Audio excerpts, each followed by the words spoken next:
Mum, what are we sewing this week? Today we are making the teddy bear that is famous in Sewing Club.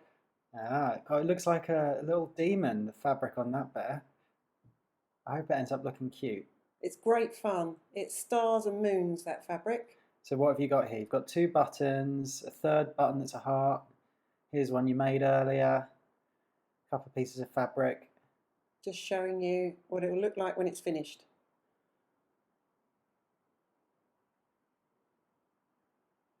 So I cut two pieces, and first of all we're just going to end up working on one. So don't sew them both together just straight off the bat. That's right. First job, sew the buttons on for eyes. Make sure your knot is at the back of the fabric, so it'll be tucked inside the teddy bear afterwards. Through the two holes of the buttons, and nip across at the back and do the second button. So how can you choose a good colour of eyes here? What were your thoughts? I went through my big tub of buttons and looked to see what looked best on there. So here we just draw on a smile as a little guide so that you don't forget what shape a smile is when you're sewing. And we're going to use backstitch. Why are we using backstitch? So that we have a nice continuous line of stitching for your mouth so it shows up better. It's safe to say that you'll always use backstitch for a smile.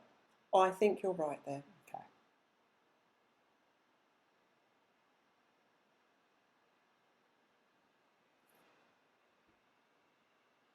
And knot at the back, through the loop and through the loop again. And it's a good idea to use a colour of thread that does show up on whatever colour of fabric that you're using. Our fabric here is a very busy fabric, so perhaps the mouth doesn't show up as much as it could on a plain fabric. All teddies should have a heart. Unless you decide to put a circle on or a flower.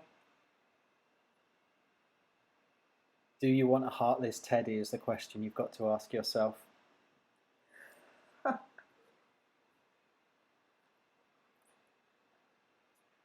So yeah, this is the fourth video, so by this point you should be able to sew this quickly. If you haven't learnt how to sew this quickly yet, you should go back and watch the others. It's just a running stitch round the edge of the heart just to hold it on, and a knot at the back, and we're sewing a button in the middle. I managed to find a heart button in my big tub of buttons, but a circle will do just as well.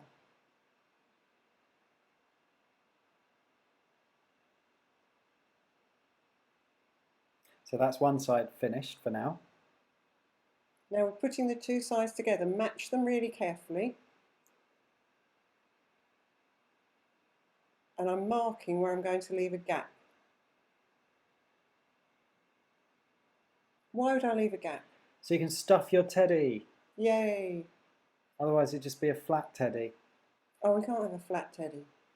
I'm carefully pinning the bits together with all the edges matching. If you don't pin it, the fabric just moves on its own. It'd be very difficult to keep it aligned, wouldn't it? So we're doing a whip stitch round the edge. And why are you choosing whip stitch here? It just wraps around the raw edge and keeps it a bit tidy. If you really don't want to do that, you could do a running stitch, or you could even go mad and look up how to do a blanket stitch. I don't normally sew this fast. And we should say there will be a link to get the pattern that's used so you can cut out the fabric into the shape of a teddy and get a teddy that's the same size and shape as this one here.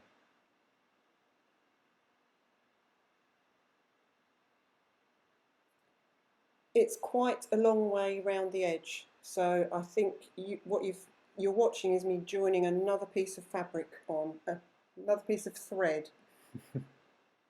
And it did take quite a long time to sew all the way around this teddy, so don't be put off if it's taking you a while.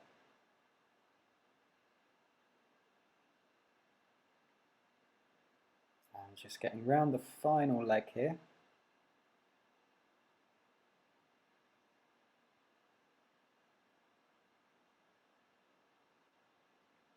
And this is the important part. Do not sew all of the way round. Why is that, Mum? So you can put the stuffing in. If you've got a long enough bit of thread left on your needle, don't knot it or cut it off. So you just leave it to one side? Save it. You should take the pins out before you stuff.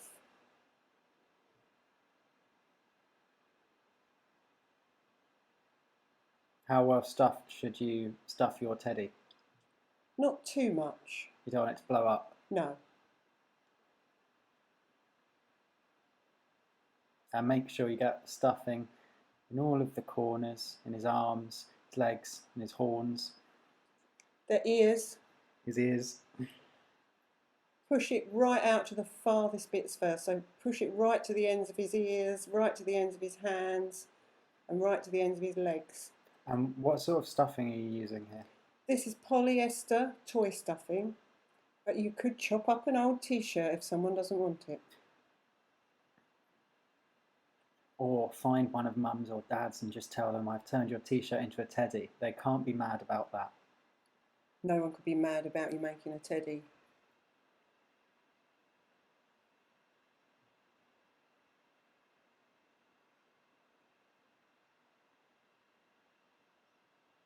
Looks well stuffed. Stuffed enough. Now you're going to just sew the gap shut. You might need to pin it together to hold the edges together. Is this another whip stitch around the gap? Yes, keep going with the same stitch. Whatever stitch you go round it with, you just keep going round it on that gap. And then a knot.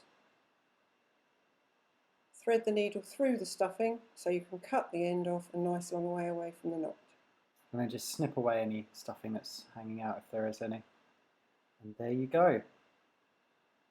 That's one Mr. Ted nicely finished. Did you enjoy making that, Teddy? I liked the fabric. Homemade teddies. How can I keep up to date with Sewing Club videos? You need to click the subscribe button below.